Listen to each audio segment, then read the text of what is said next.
নমস্কাৰ। হয়তো আপোনালোকে সকলোৱে মোৰ গান শুনে আৰু আশা কৰোঁ সকলোৱে মোৰ ভিডিঅ'বিলাক চায়, কিন্তু হয়তো মোৰ পৰিচয়টো কোনো নাজানে। আজি মই নিজে মোৰ পৰিচয়টো দি দিছোঁ।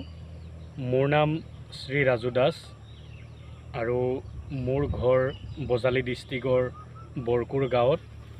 আৰু দ্বিতীয়তে মই বৰ্তমান তপোবন বিশেষ বিদ্যালয়ত কৰ্মৰত আৰু এয়াই থুলমূলকৈ আছিল মোৰ পৰিচয়।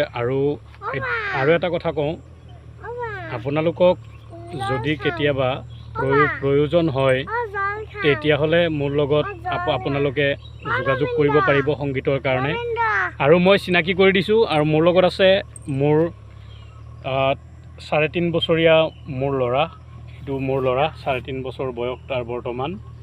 আপোনালোকে সকলোৱে আশীৰ্বাদ কৰক, সি যেন ভাল মানুহ হয়, যেন সি ভাল মানুহ হিচাপে গঢ়ি তুলিব পাৰোঁ তাক।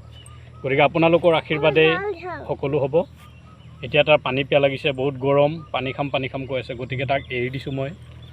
গতিকে আপোনালোকক এইখিনি কথা ক'লোঁ, যদি কেনেবাকৈ সংগীতৰ কাৰণে মোৰ লগত যোগাযোগ কৰিব পাৰে আপোনালোকে, যদিহে আমাৰ নিচিনা মানুহক প্ৰয়োজনবোধ কৰে তেতিয়াহ'লে যোগাযোগ কৰিব পাৰে। বাকী সেইখিনিয়ে আছিল মোৰ পৰিচয়। সকলো পৰিচয় মই দি দিছোঁ। ধন্যবাদ।